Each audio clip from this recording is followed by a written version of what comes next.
something that's, kind of bitchy. Pretty bitchy. Bitchy? I know. It's just, bitchy. Well, first of all, you're a little bitchy. That's next level bitchy. Welcome to Bitchy History, the irreverent history podcast where one history professor gets to bitch about history and the impact it has on the world today. Okay, there we go. I was acting weird before. Alright, so we're just here talking about history a little bit. It is spooky season, so we could talk about a lot of different topics. We could talk about witch trials. We could talk about Halloween in general and the history of that.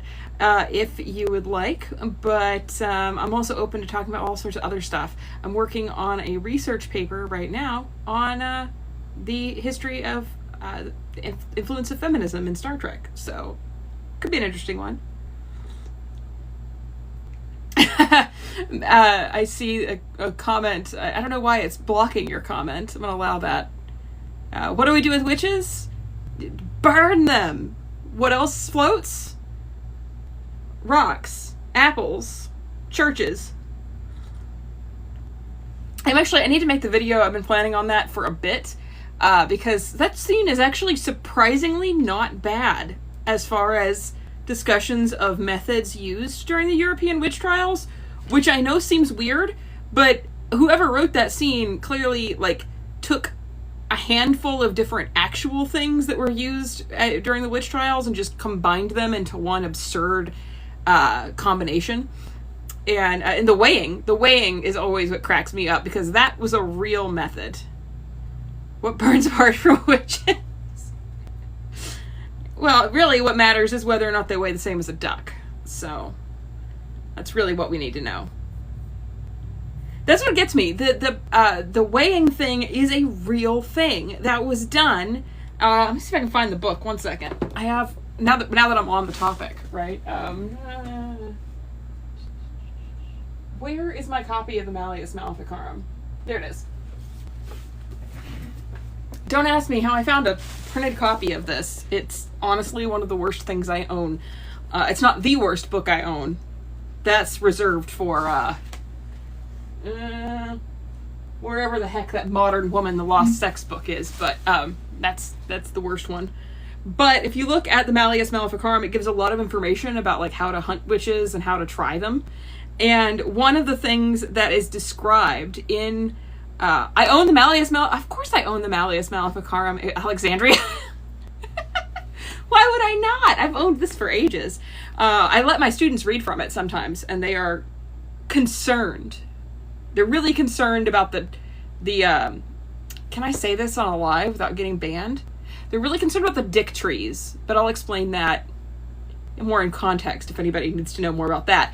But fact is, the weighing thing actually comes from a section of the Malleus Maleficarum that basically says that witches can fly because they have sold their soul to the devil, and as a result of that, they are now lighter than air. I don't know how they're coming to that conclusion. Nothing makes sense about the Malleus Maleficarum, really. It's just a lot of craziness going on in this book. I'm not sure how many drugs the writers of this were on, but it was probably a lot of them. And they believed that. They believed that women could float, or not. The floating thing is immaterial to this. Some people try to connect the lighter than air thing to the floating in water thing. Those two are completely not connected at all. This is the selling of the soul is related to the European witch trials. The water thing is related to this book by King James I, actually. He had a theory. It was a dumb theory, but he had a theory on how to test witches using dunking. But back to, I haven't taken my Adderall today, in case anybody is surprised by that information. So I'm very scatterbrained. But the weighing of witches was an option. One of the things that the Malleus Maleficarum says is that you can test a witch to see if she's a witch by weighing her against a stack of Bibles. Now, you might ask, how many Bibles is in a stack? I don't know. They don't specify which Bibles should be in the stack. Should they be really big, heavy, sturdy Bibles, or just, what Bibles? How many? We don't know.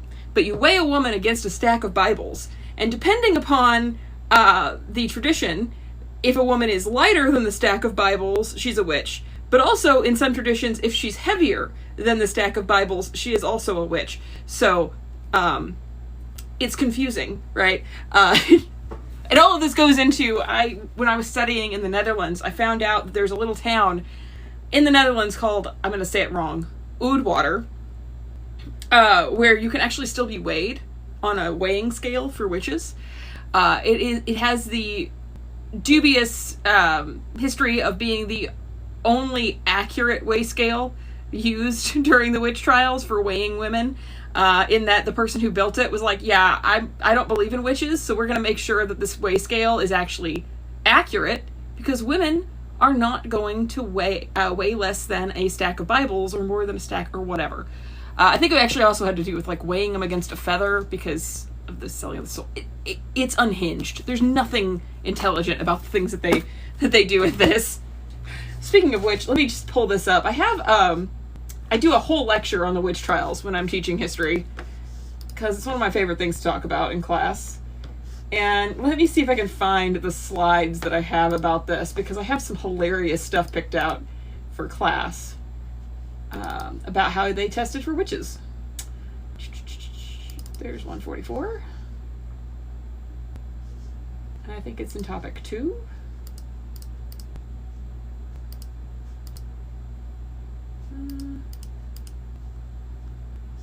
Oh, yeah, it's in topic 2, not topic 1. I even show the May We Burn Her skit in class, because it's too freaking funny. Now, where's the witch trials? This is on my other computer, so I can't pull it up on my phone, unfortunately. But Great Awakening. No.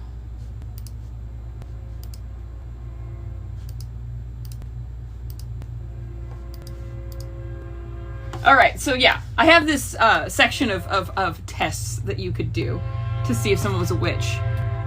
And there's a train going by, so.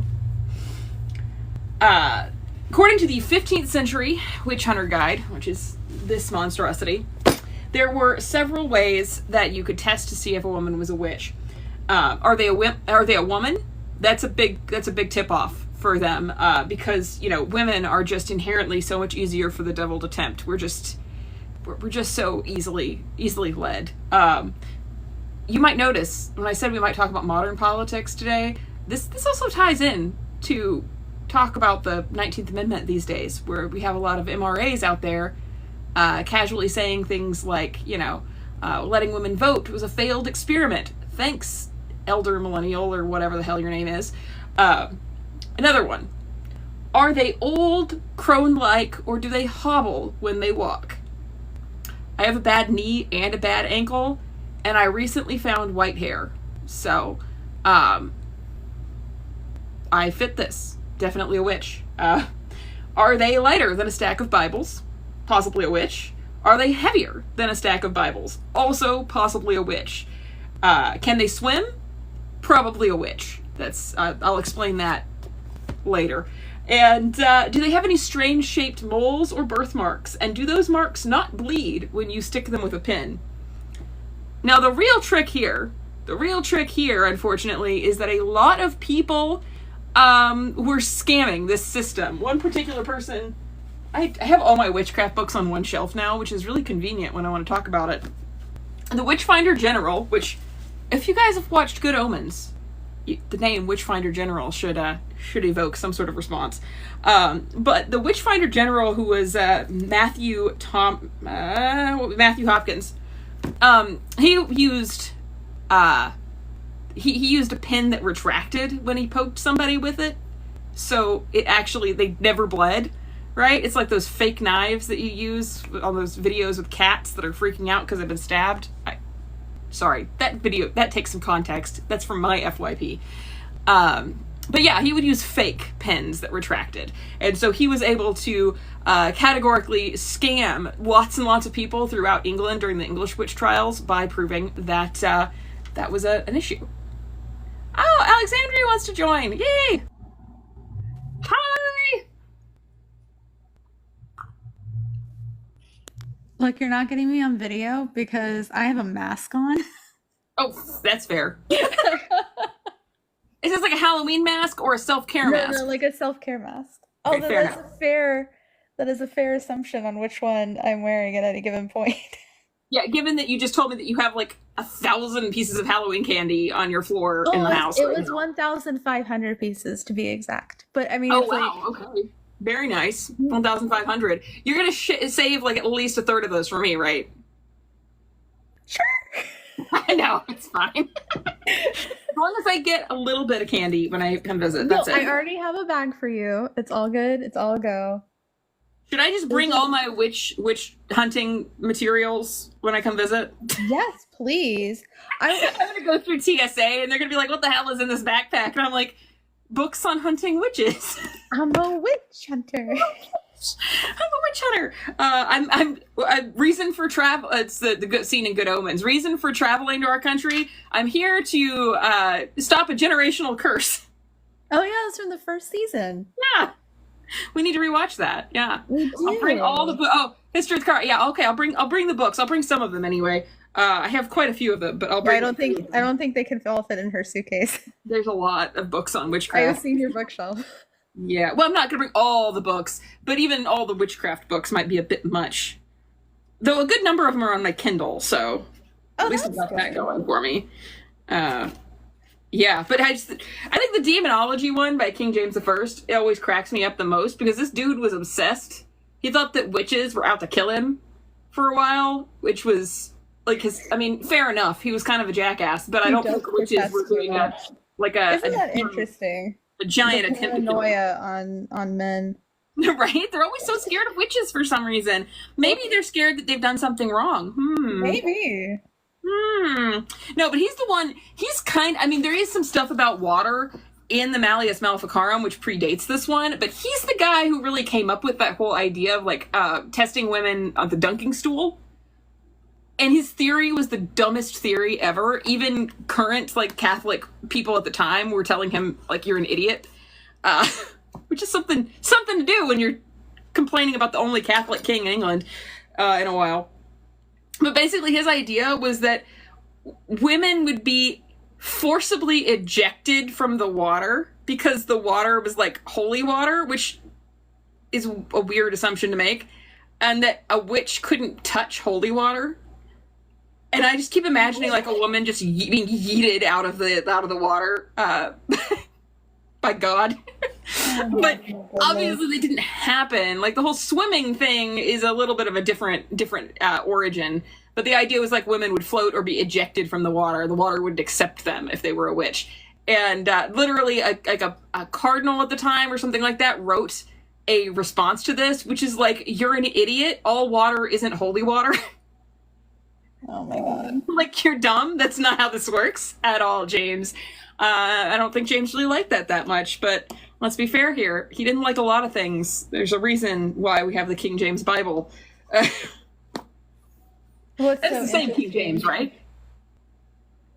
I might be wrong. Right. Is it the same King James who wrote?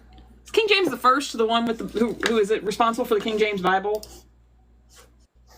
No, that's key. What? I don't know. I'm an American historian. Yeah, England's King James I authorized a new translation of the Bible. Yeah, so this is the same one who is obsessed with, even his translation of the Bible is obsessed with witchcraft. I think my brain blocked and was like, nope, religious trauma. We're not doing that tonight. It's not our fault. There's a whole bunch of the same named kings. Yeah, that's what I was confused about. It was King James VI of Scotland and first of England, right? Can we not give them different numbers? It's really annoying. Oh my goodness. Yeah, but where's the section he wrote about? Well, what's very interesting is that you see this kind of justification for witchcraft and the destruction of women. I mean, all the way back to ancient times, which is that's my expertise. But take Hypatia of Alexandria, for example. Yeah.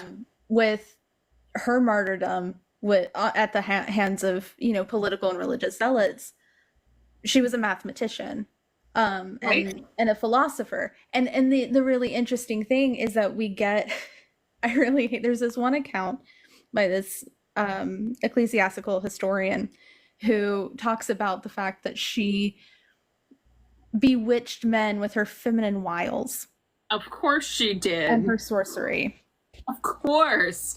And Kara pointed out that King James is also the one who, you know, the King James Bible is very aggressive about homosexuality, and he's the one who, you know, had a lot of affairs. Kara. Okay, sorry. Got your name wrong, but I'll get it right next time. Yeah, like he had a bunch of, wasn't he the one who, maybe I may be mixing this up, but I think he was the one who had like the secret passageway between his bedroom and the bedroom of like one of his best male friends. I might be getting that wrong. It might have been a different king. I always find that really funny. But yeah, I mean, they go back and forth on this. Anytime a woman gets a little bit too much power, a little bit too much influence, right? There's always got to be somebody there to like slam them back down. And like, it varies. Like we see the same stuff like today with like the way that, you know, like Kamala Harris is like being treated like she slept her way to the top and stuff like that, which is ridiculous. That is always, I think, the fastest one that's pulled out today. It is the fastest one, and it goes along with a lot of this old rhetoric too, which is completely not shocking. Which is, I said, I think it was right when you were joining the live, I was saying that one of the things that disturbed my women's history students the most was the dick tree in the Malleus Maleficarum.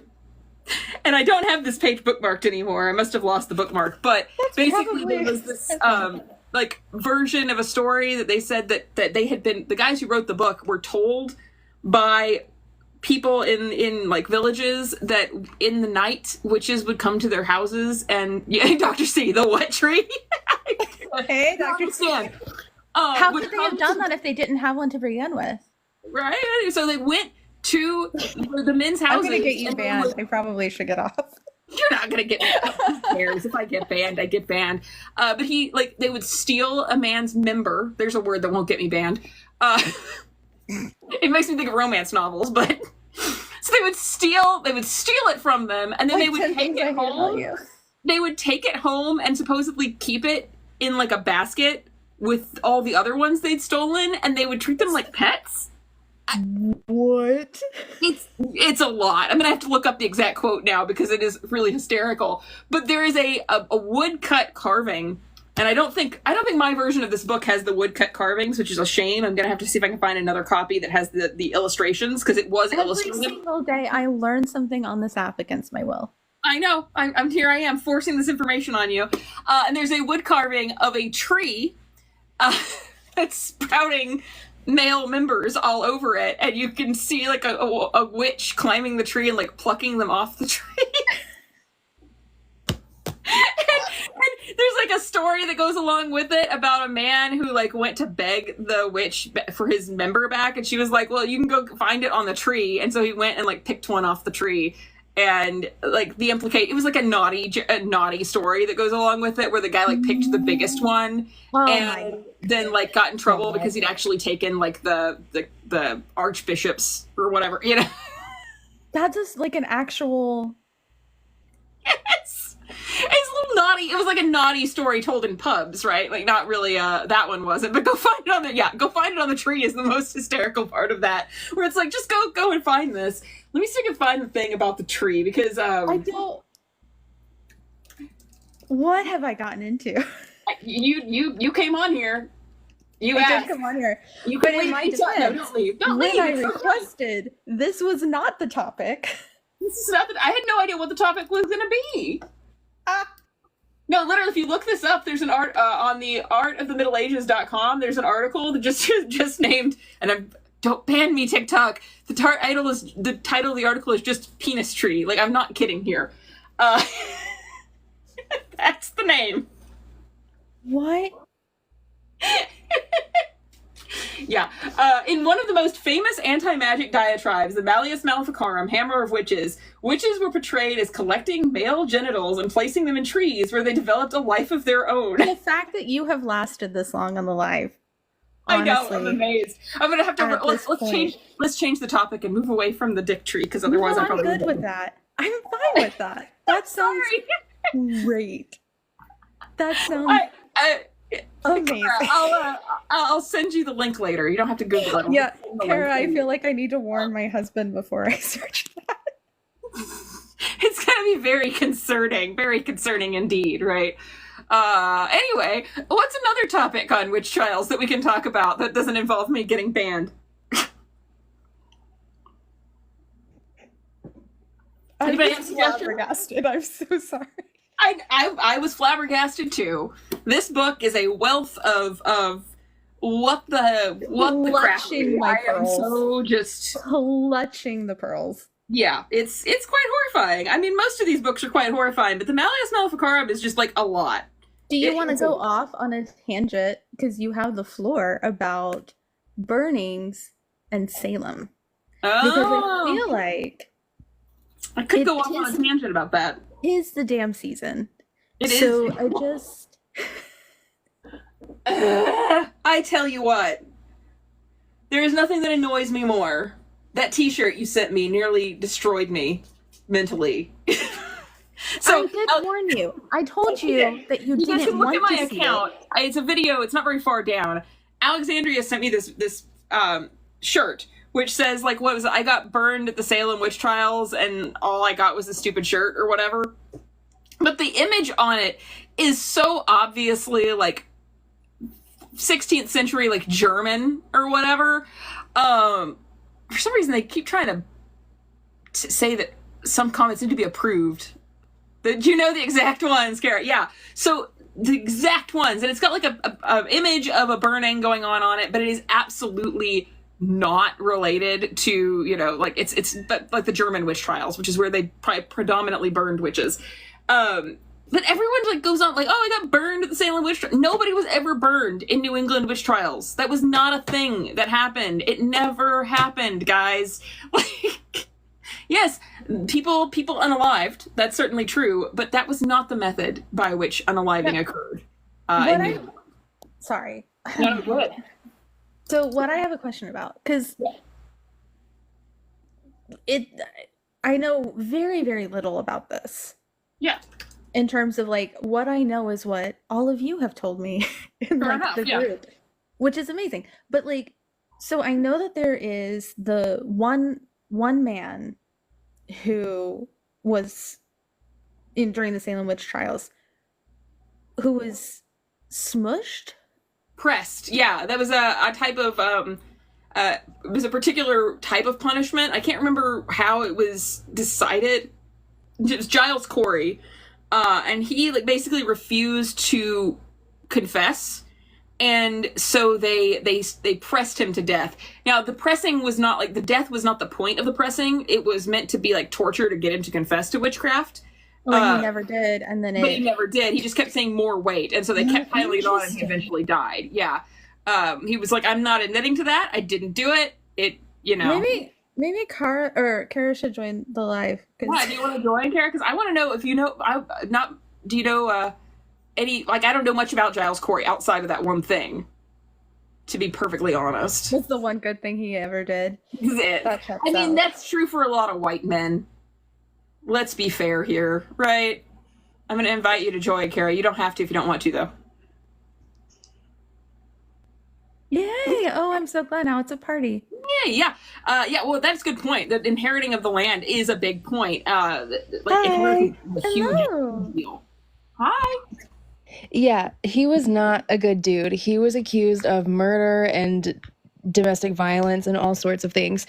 And there were so many people who were tortured to confession during the witch trials that basically their descendants were left without land, they were left without anything, and they were totally disenfranchised. So while Giles Corey was pressed during those like three and a half days and didn't confess, that was like his one saving grace, the one good thing he ever did in his life, because then his children could get his land and then pass on to their children as well. But all in all, not an awesome dude. I mean, that's, you know, unfortunately that is a completely like common thing at this point in history. Like, I'm not going to say there were no white men in New England that were good people or generally decent people, but it's not surprising to me that it turns out he was actually a bad person. unfortunately. But yeah, the ownership of land is actually a really big thing, and I'm going to move back here and find another book in my copious bookshelves. It's just me in the books. No, it's this one, which I've recommended before on Lives, The Devil in the Shape of a Woman, which goes into a lot of that, like a lot of the stats, which I find really interesting in New England particularly, that a lot of the women who were accused happened to be single women or widowers who had land or money. And they didn't like that very much. It was it was an issue that women were becoming more like, these women were equal. They were able to have money and property, and that's a problem. A lot of them were also women who were just kind of odd by Puritan standards, like women who lived on the outskirts of town, had a lot of cats, like were independent. People just didn't like that, thought it was weird, like, why aren't they married? They must be sinning, whatever, because, Puritan New England. Just going down a checklist of what you're saying, Kara was like, lives on the outskirts of town. Check. Has lots of animals. Check. Heck. Does herbalism. We're gonna like I said I was considering the whole becoming a like starting a commune with you, Alexandria. Let's just call it what it is. It's a coven. I mean, yeah, at this point, as it should be. That's what my husband already calls us. So fair enough. Yeah, that's a good thing to call it. I like that. Like, yeah, I mean, Kara, you're now in this too. Sorry, but like, now you're involved. I love it. I'm so excited. In like the Humanities Guild, especially locally. He's just like, how's the coven today? Yeah. That's so cute. Pissing off people, taking names. Men are mad at us on the internet, so I think it's a good day. Yeah, I mean, we're doing. Men are always mad on the internet. Right? I don't understand it. I think that really gets me about the New England trials, though, is like there was a lot outside of Salem, because Salem is its own unique craziness. Mm-hmm. So I try not to like lump it in with the rest of the witch trials, because everything goes off kilter with Salem. But like in general, it is so sad to know that there was a large number of women who were midwives or worked with like childbirth who were accused because a child died, because of a child dying in childbirth, or being born with deformities. See, that's something that I've always wanted to know, and I'm like, this is really cool for me that you're both. So we know this stuff, and I just basically get to sit and ask questions. Right. But what I've always wondered is, so I understand the accusations against a lot of them being midwives and primarily helping women's health, and I've always wondered, is that due to, like what you said, the stillbirths and complications? Was some of that due to the fact that it was women helping women? I hesitate to say that, because from what I know about the records, oftentimes it was the mother who was accusing. Really? Okay. Yes. That is so I think I can understand that from an emotional standpoint, right? You do, especially under a Puritan system, where basically if something bad happens, it means that God is displeased with you, right? Where you've done something wrong. And a woman does not want to take on that kind of responsibility. She does not want to be the person who sinned and caused her baby to die, right? And so when it comes down to that, it's much easier to kind of foist that blame off onto somebody else. Yeah, and so, and you still see that, not to that extent, but you do still see that today. So, Kara, just to like bring you up to speed, my background is I was raised fundamentalist Christian. I feel you. I get it. So my mother grew up in Bible Belt, Alabama. Oh yeah, absolutely. And my mother was very proud of like our Puritan heritage. Mm-hmm.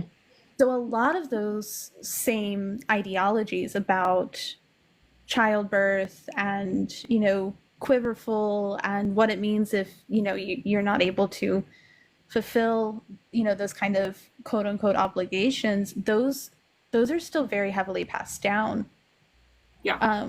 Within this, I would say fringe at this point, but like fringe fundamentalism that stems down from Puritan heritage. So like all of that I remember being told that as a teenager. Yeah. Yeah, it is a major factor. It is that, I mean, that very fundamentalist, puritanical upbringing, which is like, I always loved it when I was growing up, because I also grew up in the like fundamentalist Baptist church, not quite as extreme as Alexandria's was, but still. And like it still has a lot of that same vibe to it. And one of the things that you consistently hear is from people, it gives you a complex, which is like, if you succeed at anything, you do well on a test, if you win an award, whatever, oh, praise God, you know, God did that, right? Thank God for it. Even though it was me who studied for the test, me who practiced and ran the track, right? You know, and won those awards. It's really frustrating, isn't it? Something bad happens, and it's always, well, you didn't pray hard enough, or you're being punished by God. Like it's a complete screw. It screws with your head a lot on that front, because you're just kind of like, what? I can't do anything right, because anything I do right isn't me. It's but God. Everything that goes wrong is your fault.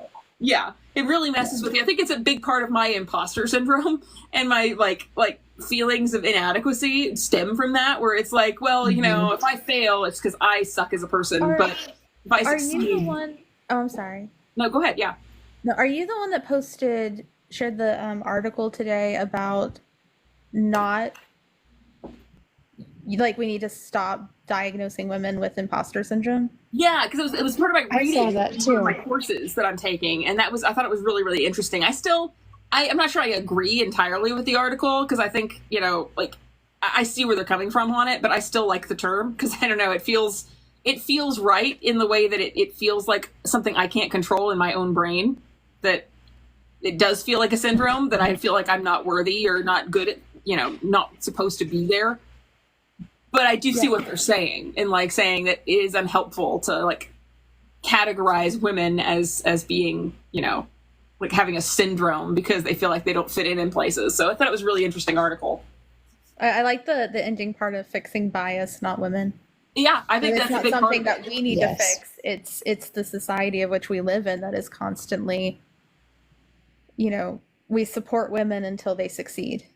Yeah, exactly. And you then, you know, it's almost like a self-preservation in a way, because if you're constantly sitting there and you know, demeaning your own abilities, not trying to take up space, not, you know, for, you know, example, not speaking over and yelling over people when they're being terrible and alive, right. It's like a self-preservation in a way, because of the backlash that comes out after it, because women are not supposed to take up space. And we want to support women, and we want to support women, and then we want them to be equal, but they need to do it quietly in a way that is palatable. And I think that really feeds in to that idea of imposter syndrome. Yeah, I think so too. It definitely does. Now that I've derailed the entire conversation. I don't think it's derailing the conversation. It's entirely all interconnected.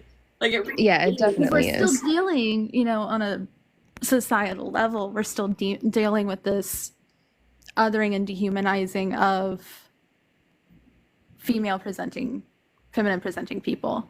Yeah, absolutely. And I think that is a major problem to look at. I mean, one of the things that we've been talking about, so for those who are watching who don't know, I have a master's, but I'm in a graduate certificate program on gender and public policy. And one of the classes I'm taking is American Women in like politics and policy. And we started off the class by like talking about the concepts of intersectionality and how and the history of women and their involvement in politics. And it's always shocking to me how it shouldn't be, but it's always shocking to me looking back at that and seeing how much of the rhetoric is just repeated, recycled crap today that we were dealing with in the 1700s, right? This idea that women are too weak, that we're too gentle, that we're not suited for public life, that we're not, all these things, which just keep coming up over and over again, recycled. And it's, you know, it all connects. I feel like the conspiracy theory guy from Always Sunny in Philadelphia, but it's all connected. It really is. Anyone who wasn't gentle and demure was like in cahoots with the devil or what have you. And to speak again to like the mothers who were accusing people of being witches in Puritan New England, if they didn't do that, then they were also at risk of being accused of witchcraft by their communities. So it was not only like a self-saving thing, it was also a morality thing, because if you were seen to be devilish or doing witchcraft or whatever, you were also ostracized by your community, and you could lose everything, because community was everything during this time period. You relied on other people for everything. Yeah, you had this strong community bonds, and if you're kicked out, well, and I think a really good example of that is the response to Anne Hutchinson, right? When she is kicked out of the colony, and she has to travel in like knee-deep snow to Rhode Island in the middle of the winter because she's been exiled, and she has a miscarriage. And the result of that miscarriage, the people back in her old town basically say, well, that's her own fault for being a sinner, for being a heretic. And they blame her for that. They even blame later on when her whole family dies in an attack, when she's living in the New Amsterdam colony. They were obsessed with her. They come back and they say, well, her whole family died and she died because God's punishing her. Yeah. Which is crazy, because there's also a theory that I've seen a few people posit that it was that the Puritans in the Massachusetts colony were the ones that ginned up that riot, that particular attack. Like, they're the ones who... That's interesting. Yeah. I need to double check the facts on that one, but I've seen a couple of people that I trust who have talked about this, about some sources on that, and I think it's really interesting as a perspective, that they kind of created the situation which caused the native tribes in that area to attack, which is interesting anyway. So certainly a theory. But yeah, you look at that and you see how people were terrified to be seen as, different, or, doing anything that wasn't considered to be appropriate socially. I think when I teach about the witch trials and I teach about Puritan New England to students, I usually explain it to them by saying it was snitch culture. Like, the entirety of Puritan New England is snitch culture. So, Kara, because what you do with your podcast and your outreach deals with history across a very broad timeline, I'm interested is when you're doing your research on certain subjects, do you see that same kind of pattern within, whether it's women's history, whether it's within looking at things like culturally, within community and paranoia? Is this something that we see as a humanity thing, or am I making sense? Yeah, I definitely think there has always been a weirdness and a hesitancy around independent, different women who cause any type of chaos. And I'm not saying chaos in a negative sense, just chaos in that it's uprooting the norm.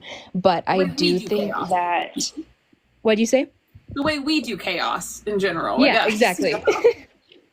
Unnerving women. But I do think that the New England witch trials were kind of... I think it's kind of its own monster, because there were so many different things going on at that point. Like, these were people who had newly settled. There were still people coming over from England. The landscape was changing a lot in terms of not only the geographical landscape, but also the political landscape, the religious landscape. And I think just a lot of things built up that caused the New England witch trials and the witch hysteria, that I really do think that not that it exists in a vacuum, but that it is very much its own thing. And I haven't seen anything quite like the Salem witch trials specifically, even among other witch hysterias. So it's basically a perfect storm. Yeah. That's kind of what I with think. A lot of nuance and a lot of layers within a very closed and legalistic community. Yeah, and I also think that it's so interesting because so many men in New England were also being accused of witchcraft, and you don't necessarily see that as much in other, not witch trials specifically, but there's not this hysteria around men in a lot of history, but in the Salem witch trials there was. And That's right. The only exception to that I is find it Iceland. so interesting that you see, especially within American culture, especially around this time of year, you know, Salem witch trials is so embedded into the pop culture of feminism, when that is the broader story. You know, it wasn't just, I mean, not that we can overlook, you know, the reasonings and why someone would accuse, you know, these women of being witches, but that there is a broader story here that just does not translate into this pop culture idea of what the Salem witch trials was and what it stands for. And I find that fascinating. It is a big part. Like there is truth to misogyny being a part of it, but yeah, it's not the only major part. And I think the first episode on my podcast I ever made about the witch trials, the guy ended it by saying, like, look, it's got nothing to do with just misogyny. Like every time you have somebody like accusing people of you know, immigrants eating dogs, right? That's they're trying to start a witch trial. That's what they're trying to do.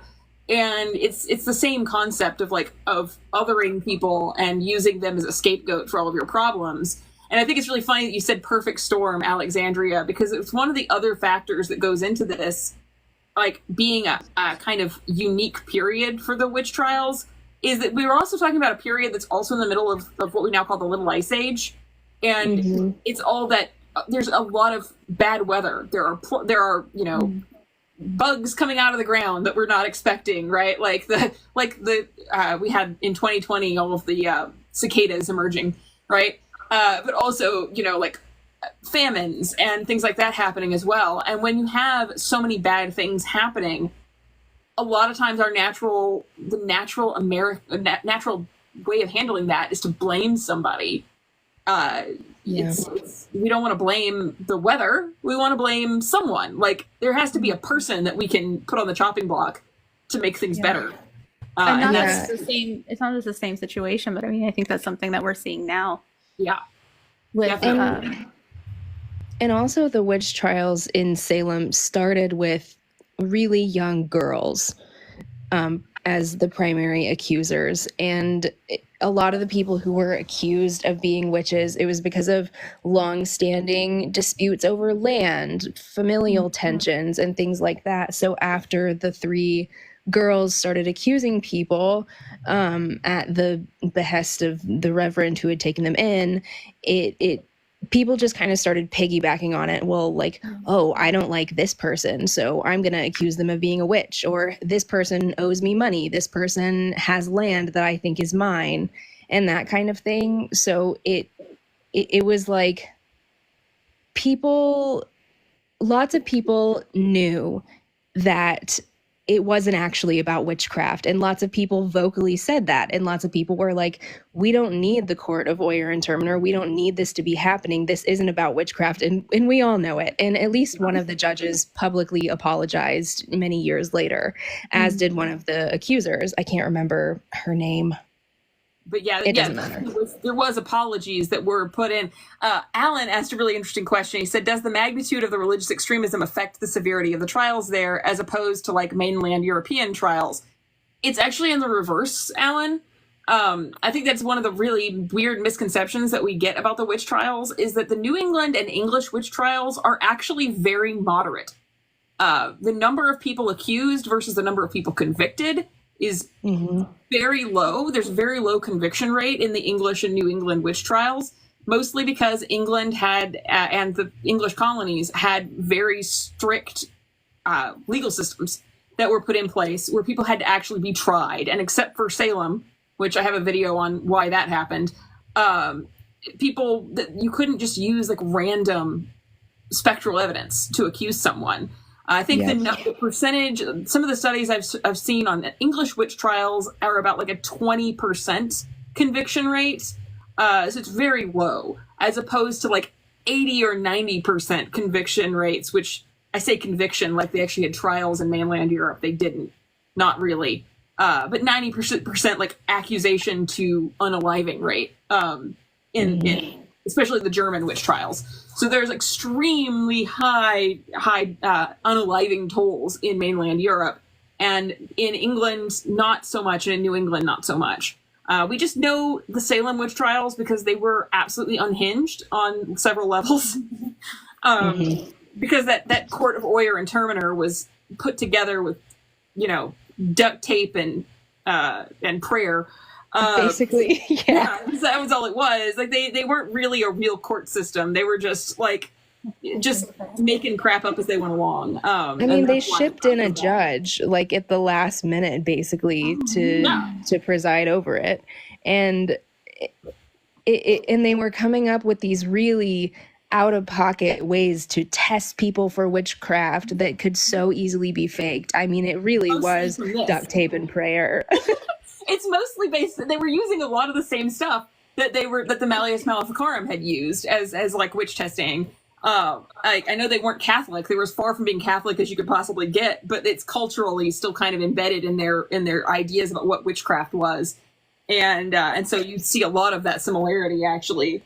And yeah, it's very odd because people don't think of the witch trials as being a place where there were legal restrictions or legal help for people, and it actually, like, the English court system was fairly civilized even when it came to witch trials. So I'll give them credit for that. It's minimal credit, and I think that if the Puritans had been running their own court system as opposed to the English running it, the situation might have been different.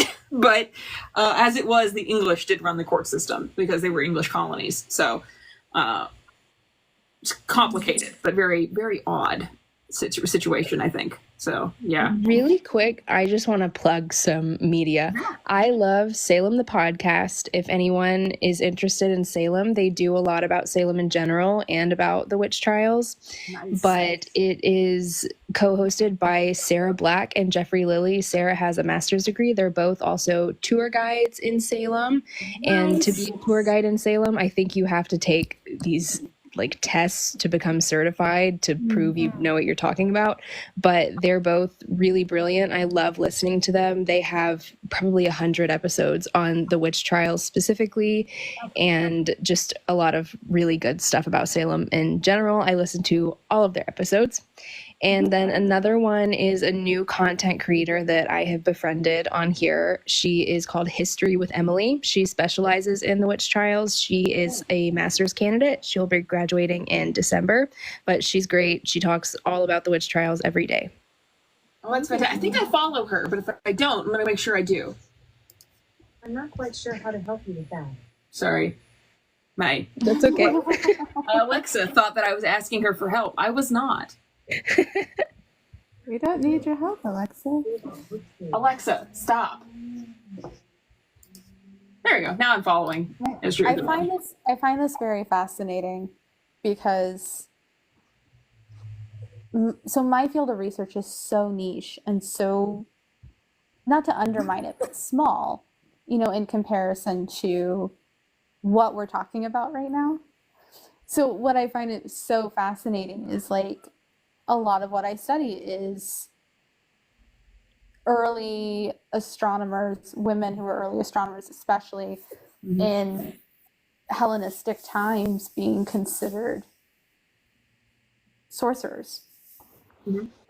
And just the difference in what qualified as thinking someone was a sorcerer, or for lack of a better term, a witch, and how that narrative changes between antiquity. And not to say that there weren't instances where that was used to other and justify atrocities towards people, but overall that narrative shifts, and I just find that incredibly fascinating. I have no point to that.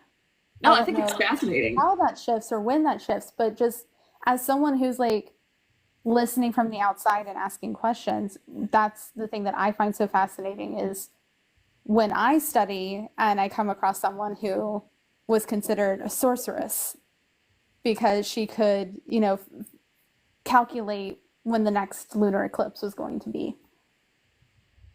it was a source of pride. Mm-hmm. And so that shift that we see is yeah, I just Well, I find think it fascinating. it's that I'm just cultural sitting here and difference. learning, so if I'm taking up space, please boot me. Oh no, you are fine. We don't have that many viewers right now anyway, and I'm just having a good time. So like, I'm good with whatever we're doing. You know, I have no problems. You know, just thinking about whether or not I'm going to hit the promote button. They keep asking me to promote, and I'm like, I don't really want to give you guys any money. Oh my goodness. No, I'm not doing it. They're not getting any money from me. People can come and show up if they want to be here. Oh, Girl Henry Rollins is here. We're talking about the witch trials. So you can always join up if you want. We can talk about this more. She's a tour guide too. So I saw that, yeah. yeah, but yeah. Oh, Dr. C, I'm glad you're learning a lot. It's always fun. I like to be able to talk about my little hyperfixations. You know, this is the perfect. For some reason, this is the perfect month for it. I don't think it's particularly spooky history, except in that it's horrible. But everybody wants, the algorithm wants witch trial content, and I will give it to them if that's what they want. Like, it's what they are. It's what the algorithm craves in October. It really is. I know, and I gotta make that video. I have it all planned out. I just have to make this video about the witch trial scene in Monty Python, because it really is hilarious how it actually fits with real weapon tools of witch trials at the time. It's just really funny to me.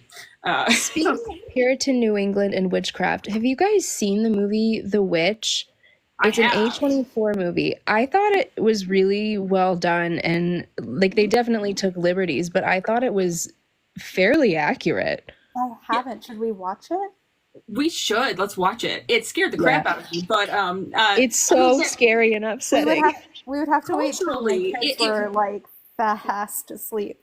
But we culturally, it really grasped a lot of Puritan New England culture. I mean, and that was, I read it. The reason I watched it at all was because I'd read an article by a historian who was talking about like the fact that it really understood the culture of paranoia, the culture of like dependence upon the community and things like that was ongoing at the time. Now, of course, you know, spoiler alert, there is a witch, and that's not accurate. But other than that, it's really accurate. So it's a horror movie or like what? Psychological thriller, magic thriller. I don't know. I would call it more of a thriller than a horror movie. I'm such a freaking I agree when it comes to movies. I mean, it freaked me out. I'm not going to say that like I couldn't sleep after it. It was mostly just there were a few scenes that were kind of disturbing, but not. Yeah, it's not as like gory or jump scary or anything like that. I definitely think it's more psychological than anything else. But Anya Taylor-Joy is in it as the lead. When she was pretty young, she's brilliant in it. She did a great job. And I think, the reliance of community and how that family had been kicked out of their community and sent to live far away out in the middle of nowhere. I thought that it was really interesting that they portrayed that. And then the father going back into the town and being like, hey, we need help. Like, we have nothing. Yeah, it's a very, I think it really grasps that concept of what it was like to live in these very isolated communities with all these religious, overtones and how isolated everyone was, because these colonies were far apart from each other. And they didn't really have, anyone to rely on outside of that immediate community in those early days. And so it would have been an incredibly terrifying place to live in, especially when you're constantly under threat from disease and starvation and, of course, Native American attack, which, to be fair, they brought upon themselves. They did that themselves, but, people would have still been scared by it a lot. So I think that movie is really, really fun. Well, I'm not gonna say fun, but it's a really interesting look at the time period. If you feel up to it, Alexandra, we'll watch it. Yeah. No, like peer pressure will win out. I will totally. I'll tell you when to cover your eyes. It'll be fine.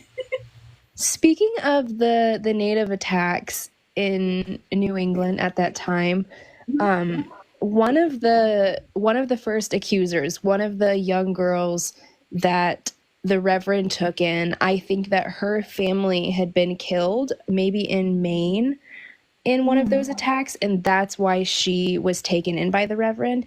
I might be wrong on some of those details, but I seem to remember reading that in a book. But I can't remember which of the girls it was. Yeah, I mean, there was a lot of that happening. I distinctly remember. I was one of those nerdy girls who grew up reading the diary series. You know, the historical diary series. I'm sure I read all of those. I loved them. We all read them, but I remember one of the ones that stuck with me the most when I was a kid, and I know it was historically inaccurate and probably wildly appropriative of Native American culture. But I didn't know better when I was like 10. It's the book about the girl whose like kidnapped by a native tribe and then she doesn't want to go home. It doesn't want to go home. Yeah. It was a really interesting book, and I have no idea how accurate it was, but it really stuck with me as a kid, kind of as an understanding of, like, yes, they might have attacked her, but they weren't bad people, you know? Right. The attack was not based on them being bad. It was based on them protecting their home and things like that. They weren't trying to, you know, just wholesale slaughter people. That was not the point, which I think changed my perspective a lot growing up on that part of history. I have an idea. Mm-hmm. And it might be a crazy idea. I am extremely tired. Yeah, it's late for you. It would be. It's late. It was a school day. It's crazy. Anyways, I think it would be really cool to do a live series that's a book club off of reading like the original historical fiction American Girl books and the Dear America books and the Royal Diary series. Back through it through an adult, you know, a grown-up lens. Like historical lens, yeah. But also in a historical sense. Yeah. And I would love that. Going through it and being like, okay, so here are the things that aren't historically accurate, but then on the same token, here's why this series impacted me and made me want to be a historian. Because 9 times out of 10, if you talk to a millennial or a Gen Z and you ask them what was their first intro into history, it's either like the DK books or Dear America. I would say, yeah, it probably is. And I have digital copies of almost all of the Dear America books. So I'm just saying, because that was a while back. I've been planning. Isn't hard when you've got a library card. That is true. But I just have copies I can share, mostly because I was going to use it. Remember the intricate plan I had about doing a class on for that homeschooling app about it? Yeah. I never got around to doing it. But I have my like resource folder for it that I had been working with. I just never got around to actually doing. You don't have to share this on the live. What? But I'm curious, did you share that idea or any of those notes with anyone else?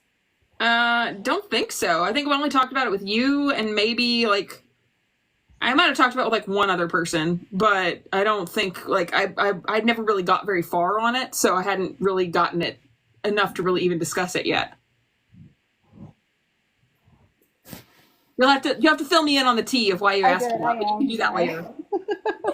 Whatever the tea is there, you can send me a message later. I did. You don't have to ask me. Like, that is my toxic trait, is that You'll share. I will share.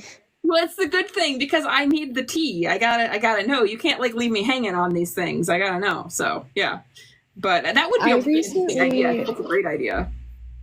I recently reread the Dear America Titanic book as an adult, and it made me cry as a grown adult as well. I still thought it was really good. I think it might make me cry more as an adult now because like the emotional connection would be more, you know? Yes. As a kid, you don't really understand it. There's a series called, we can pick this apart as much as we want. There's a series that's Dear America, but it's geared towards boys, and it's called My America. Yeah. And I got Pick that a title. couple. Interesting. I did get a couple of those books for my 12-year-old. Mm-hmm. He got through like 2 chapters and he handed it back to me, like tears in his eyes, and he's like, I can't do this. Oh. I cannot do this. And I was like, what? Those were my favorite books like growing up. And I started reading it and I was like, oh my goodness. It explains a lot about our emotional trauma. Or like I think it explains a lot about our emotional trauma. That's all I'm going to say. it's just like, I can't. Please don't make me read this. I kind of think this is like a really great idea. And with like 250th coming up, I think we should look especially at the books that are about the revolution. Yeah. Would you be down to join? Like super interesting as a concept to just look at those particular books and kind of like dig into what they say about the history, and then go further than that, obviously. But it might be an interesting thing to do over the next like few like over into next year, because that's the 250th. But I don't know. That could be interesting to do. It would be neat to Kara. First of all, are you down? What did you Yeah, think? absolutely. Yes. It would be really neat to get Jane involved. Ooh, it would be Oh, so yeah, good. that's a good Are idea. you in here, Jane? I don't know if she's in here. She may. She was in here earlier, but I don't know if she still is or not. Did she say hi? I forgot to say hi. We were in the middle of a lot of stuff at the time, but she was in here just a little bit ago. I feel like that would be. We'll have to ask her, because she would be such a great person to add in on that, like have that conversation. But they've got like there's like 3 or 4 of them, I think, set during that period, and then that's not even talking about the My America series, because I know there's a couple of them set during that period, and that as well. So that'd be really fun to do. I think I'm invested. I'm writing this idea down. I think it was my list of so many of all the things that I have to do that I have so much time to accomplish. Wait, could we also do, because just to heal my inner child, could we do the Felicity series from not Dear America, from American Girl? Please. Oh, sure. Yes. Because that was if I had to like pick an American Girl, Felicity was my jam. I was great. also really obsessed with Felicity. Because I couldn't afford American Girl dolls, but I did read the books. So yeah. I didn't have the dolls.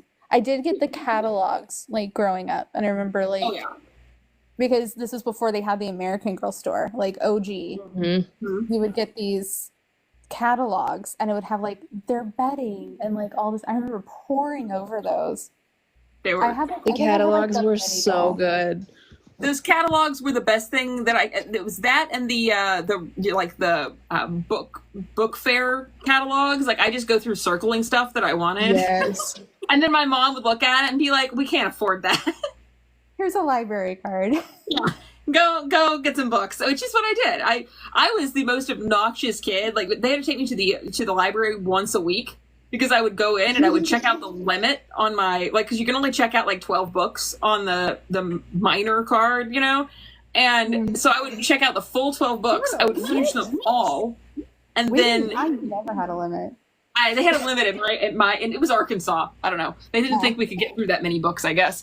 But we would go in and then I would read all of them in a week. I forget how many. And then sometimes they had to take me twice a week during the summer, because I had nothing else to do. And I would just I read through the entire children and young adult section. And then every book. I could figure out the ending of every Nancy Drew book within 3 pages, because I had read them all and I just knew.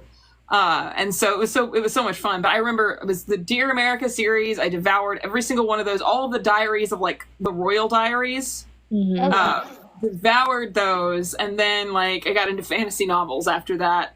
And that is the trajectory, isn't it? It is. And then they started letting me go to the library by myself, and I ended up in the romance section, which was a bad idea. But have I told you the story off 12-year-old you at the library for 4 hours and let you pick out whatever you want and not check what you're reading, which is a lot. But historical fantasy or historical romance novels, like the Bodice Rippers. I loved those when I was 12 years old. It's embarrassing. Oh my God. Have I ever told you the story about my my librarian in high school like sneaking me books. No, but I love That's so that. cute. So She's We she's were- the OG. We love this. We love this librarian. he actually. Oh, even better. Yeah. And really interesting. Yeah, Not what I expected. so we were a homeschool family. And so my mom would order, the books ahead of time, and then you would come and you would pick them up. And that would be basically like, the extra reading material for whatever curriculum we were using at the time. And I think the librarian like saw a spark or something. I don't know. He was an angel. But he started putting into the pickup, because I would go to pick them up, and he would just kind of sneak in these books about these just incredibly strong, independent women in history. That's Nice. amazing. So, and that was not anything that I was exposed to. And so he'd sneak it, and then he'd be like, how did you like the books? So I would come and drop them off, and then we would have discussions about them. Right? And yeah. And so that's how I found out about Boudica. That's how I found out about Hypatia. That is very cool. I It's so love that. influential. Like having a good librarian or a good like English teacher or things like that. I think most of us have like something like that in our past that got us to really be invested. I am so sorry. My dog is whining at me like she's dying. I need to go check out what the problem is. Poor I'll be thing. right She's back. not getting enough attention. What's the problem? When I was in second grade, my teacher got tired of me reading ahead in the class books, and everyone at the library was only allowed to check out one book each week. And she got so sick of me reading ahead that she started letting me check out like 5 books a week, and no one else was allowed to. And I think that is why I turned out the way I did. Privilege. That's amazing. I think it was the funniest story I have. So I went to a Baptist private school when I was in elementary school, and because that's a great place to put you if you want your kid to know science and history. But I was on scholarship, so it was better than the public schools in Arkansas, I guess, maybe. And I remember I had read through everything that was age appropriate in the school library, and so of course I wanted to read what I hadn't read yet. And I must have been in 4th grade, 5th grade. And I went in and tried to check out a book that they were like, that's not appropriate. That's not appropriate for your age. And my mom had to come in and yell at them and be like, let her check out any book she wants. It was great. My mother's terrifying. I adore your mom. She's great. She is my mom too. So how dare you speak of our mother that way? Right? Yeah, exactly. She's adopted you. She keeps sending me presents for the boys, everything. It's crazy. But yeah, she's great. It's just she's a terrifying individual. Not to me. I love her. But anybody who crossed me, she was terrifying for. That was the real problem. That So would be a mama bear type. I remember getting dress coded once in junior high, and she had to come pick me up, and she was like, exactly what is wrong? What about her shoulders is so titillating that you have to send her home? To use that word and come to a junior high office to the assistant principal. She was like, exactly what about my 13-year-old daughter's shoulders are so titillating that you have to send her home in the middle of the school day? And that is such a valid point. Honestly, your mom is a legend for that. She is.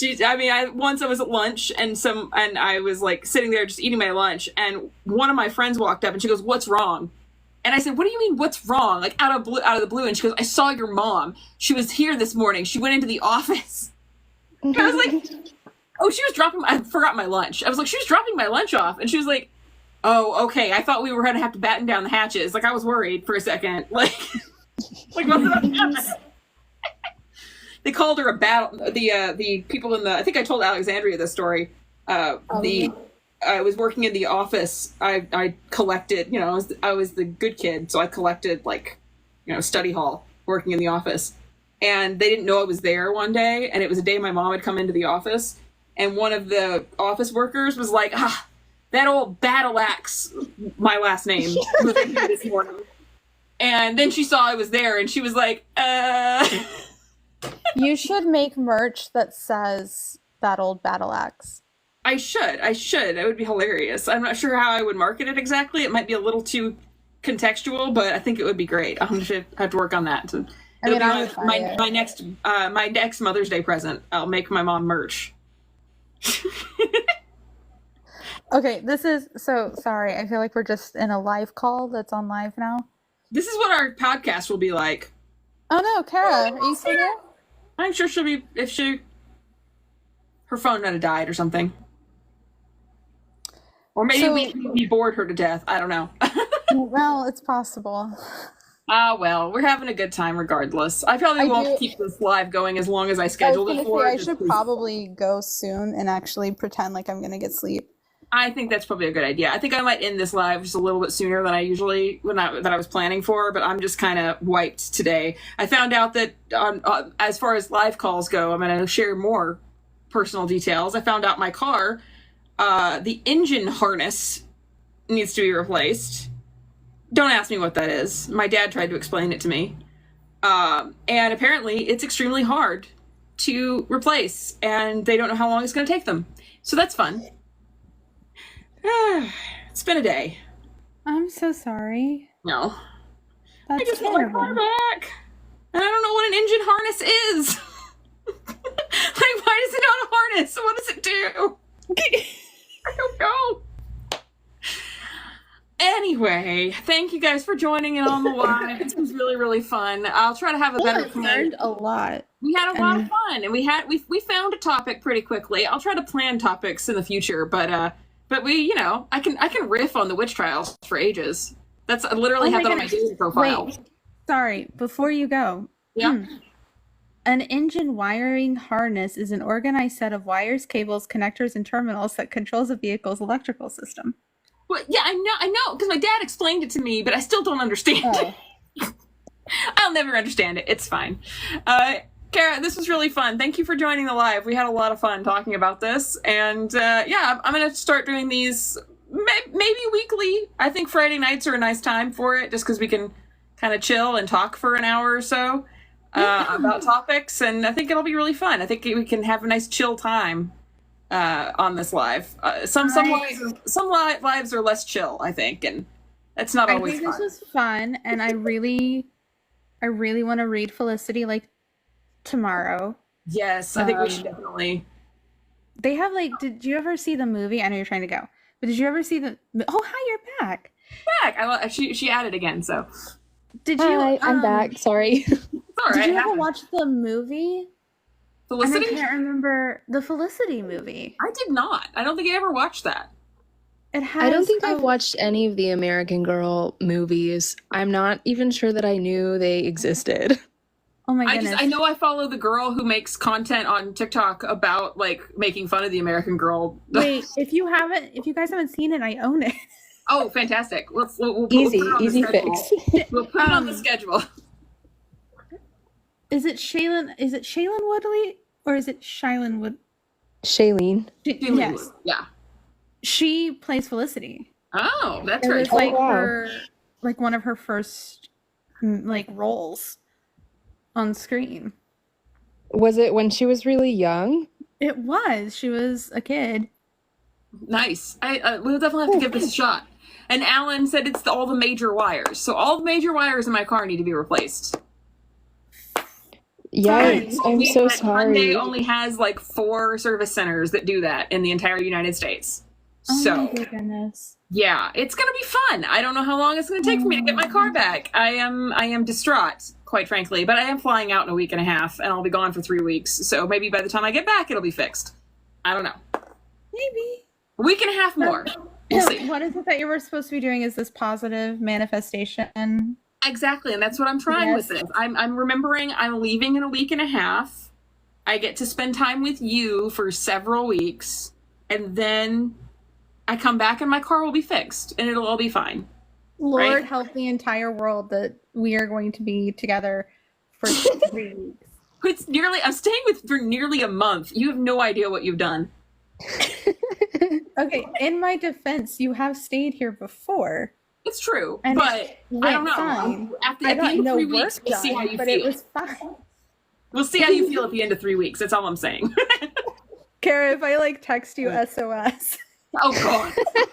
You do. I'm gonna be so sad. I'll cry. No, I don't think it'll happen. You know all it's my not gonna bad happen. quirks It's already. gonna be so much fun, and I'm just like, I'm really excited to have so much of our community Fun times. like together this month. I think it's gonna be It's gonna be epic. really funny if I try to do a live while I'm there, and you're just like randomly popping up in the background.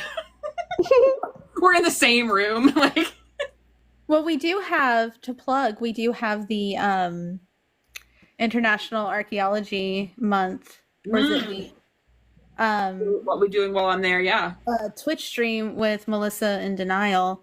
We do have that coming up. So we will be together for that. I did warn Melissa that we will be in the same room. She went, "Oh God," but I think it'll be fine. Well, if it's really a problem, I'll go in another room. It'll be fine. We can try to reduce the chaos. I don't know if it'll work, but we'll give it a shot. Anyway, thank you guys for tuning in. I am ending the live a little early tonight just because I have had a heck of a day.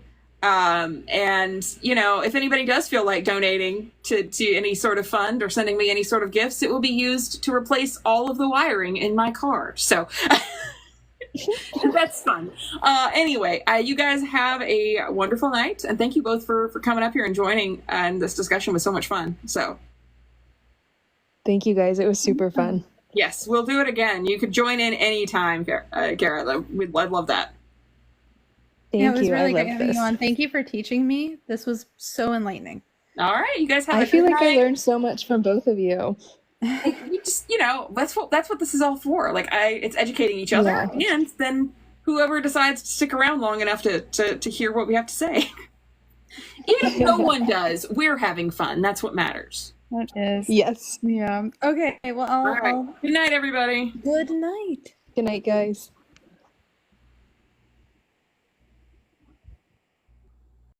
Thank you for tuning in to hear me bitch about history. If you're loving the show, don't forget to subscribe and make sure to visit bitchyhistory.com to sign up for the newsletter. The newsletter offers extra resources on the topics covered in all of our episodes, as well as on the topics covered in my videos on TikTok. Supporting the podcast is really easy. Spread the word to your friends, grab some fabulous Bitchy History merch off our website, or consider becoming a paid subscriber. Your support means the world to us. History. History. History. History. History. What a bitch, right?